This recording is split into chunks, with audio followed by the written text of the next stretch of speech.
안녕하세요. 시험에 나오는 경제학의 모든 것 짱 박사입니다. 여러분, 경제학 교과서 속에 나오는 그 완벽한 인간, 과연 현실에도 존재할까요? 오늘은요, 왜 이성적인 경제학이 인간의 마음을 연구하는 심리학에 손을 잡을 수밖에 없었는지, 바로 행동 경제학의 등장 배경을 아주 확실하게 파헤쳐 보겠습니다. 이 배경만 제대로 이해하고 나면요, 앞으로 공부할 내용들이 훨씬 더 머리에 쏙쏙 들어올 거예요. 자, 그럼 바로 시작하죠. 경제학 교과서를 딱 펴보면 호모 이코노미쿠스, 우리말로 하면 경제적 인간이라는 존재가 등장합니다. 모든 걸 다 계산하고 오로지 자신의 이익을 위해서만 완벽하고 합리적인 선택을 하는 그런 인간이죠. 근데 가만히 생각해보세요. 이게 정말 우리 모습일까요? 어젯밤에 다이어트 해야지, 야식 절대 안 먹어, 이렇게 굳게 다짐해 놓고 지금 바로 배달에 펴고 있는 우리 자신을 생각해보면 글쎄요. 바로 이겁니다. 이론과 현실의 이 엄청난 차이, 이 질문에서부터 행동경제학의 모든 이야기가 시작되는 거예요. 자, 그럼 행동경제학이 정면으로 맞서 싸운 상대가 누구냐? 바로 기존 경제학의 주류였던 신고전학파 경제학입니다. 이 이론의 가장 핵심적인 특징은 뭐냐면 모든 경제 현상을 마치 컴퓨터처럼 완벽한 인간을 기준으로 설명한다는 점이에요. 자, 이 슬라이드, 이거 시험에 정말 자주 나오는 내용이니까 별표 5개 치고 꼭 기억해 두셔야 합니다. 신고전학파의 가정은 아주 간단하고 강력해요. 첫째, 인간은 자기 이익만 생각하고 이기심, 아주 똑똑하게 행동한다. 합리성. 둘째, 이 가정이 현실이랑 좀 달라도 인간 행동을 설명하는 데는 꽤 쓸모 있다고 믿었어요. 셋째, 남을 돕는다거나 갑자기 충동 구매하는 그런 비합리적인 행동들 있잖아요. 그런 건 그냥 아주 드문 예외일 뿐이라고 치부해버렸죠. 그리고 마지막, 만약에 합리적으로 행동하지 않으면 시장에서 살아남지 못하고 자연스럽게 사라진다. 즉, 자연 도태된다고 봤습니다. 와, 들어보면 정말 빈틈 하나 없어 보이는 아주 강력한 가정들이죠. 하지만 말이죠. 방금 우리가 의문을 가졌던 것처럼 이렇게 완벽해 보이는 이 이론도 현실 세계랑 꽝 부딪히면서 조금씩 금이 가기 시작합니다. 그리고 그 한계를 서서히 드러내게 되죠. 이 그림 하나가 모든 걸 말해줍니다. 왼쪽을 보세요. 이론 속의 완벽한 인간이에요. 마치 슈퍼컴퓨터 같죠? 모든 걸 분석하고 최적의 답만 내놓는. 하지만 오른쪽, 현실 속의 우리들은 어떻습니까? 감정에 쉽게 휩쓸리고 귀찮아하기도 하고 어제 했던 결심을 오늘 바로 뒤집기도 하잖아요. 바로 이 엄청난 차이, 이 간극이 신고전학파 이론이 가진 명백한 한계였습니다. 결국 경제학계 내부에서도 이건 좀 아니지 않나? 하는 목소리가 터져 나오기 시작한 겁니다. 슬라이드에 나온 것처럼 말이죠. 야, 현실을 보니까 이기심과 합리성이라는 그 기본 가정부터 다시 한번 생각해봐야겠는데? 이런 비판이 아주 강력하게 제기된 거죠.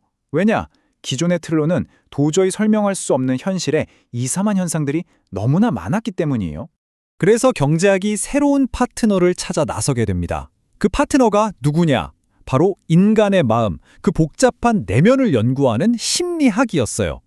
차가운 이성의 경제학과 따뜻한 감성의 심리학, 이 둘의 운명적인 만남을 통해서 마침내 행동 경제학이라는 아주 매력적인 새로운 학문이 탄생하게 된 겁니다. 이 혁신적인 생각의 문을 활짝 연 선구자가 있었습니다. 바로 허버트 사이먼이라는 학자예요. 1978년에 노벨 경제학상을 수상하기도 한 분인데, 이분이 바로 기존 경제학의 심장과도 같았던 완벽한 합리성이라는 가정에 최초로 정면으로 의문을 제기한 인물입니다. 사이먼이 제시한 핵심 개념이 바로 이겁니다. 제한된 합리성.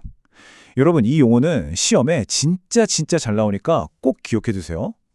이게 무슨 뜻이냐? 아주 간단해요. 인간은 신이 아니라는 거예요. 우리가 세상을 보고 생각하는 능력, 우리가 얻을 수 있는 정보의 양, 그리고 우리가 평생 쌓아온 지식에는 명백한 한계가 있다는 거죠. 그래서 무제한적으로 완벽하게 합리성을 추구한다는 건 애초에 불가능한 일이다 라고 본 겁니다. 이야, 이게 바로 행동경제학의 출발점이 된 정말 중요한 생각의 전환이었어요. 사이먼이 이렇게 멋지게 길을 열어주자 그 길을 따라서 행동경제학을 하나의 완벽한 학문으로 완성시킨 두 명의 천재 심리학자가 등장합니다. 바로 트버스키와 카네만이에요. 이 두 분의 수많은 실험과 연구 덕분에 행동경제학이 학문으로서 확고하게 자리를 잡게 됩니다. 그 공로를 인정받아서 심리학자인 데니엘 카네만은 2002년에 노벨 경제학상을 수상하는 정말 역사적인 사건을 만들어내죠. 자, 그럼 지금까지 우리가 살펴본 흐름을 이 슬라이드로 간단하게 정리 한번 해볼까요?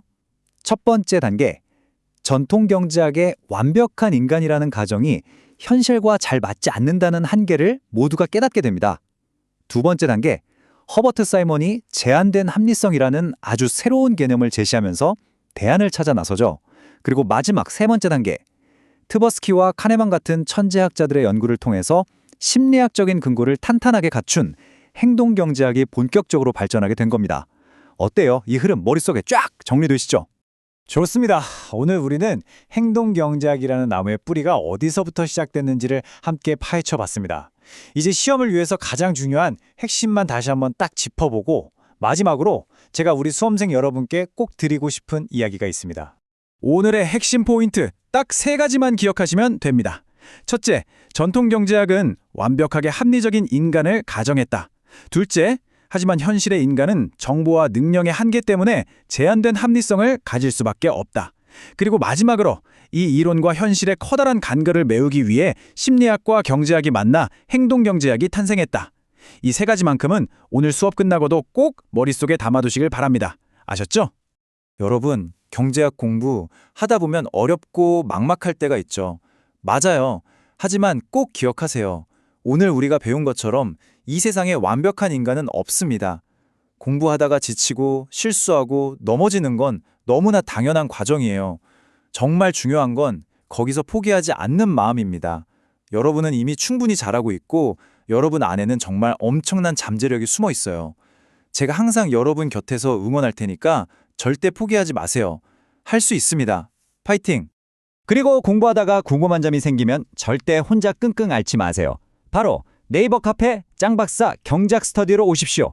수많은 학습 자료는 물론이고 저와 또 아주 능력 있고 친절하신 우리 조교님들이 여러분의 질문을 두 팔 벌려 기다리고 있겠습니다. 자, 오늘 내용은 여기까지입니다. 다음 시간에 더 유익하고 재미있는 내용으로 다시 돌아오겠습니다. 여러분 정말 수고 많으셨습니다.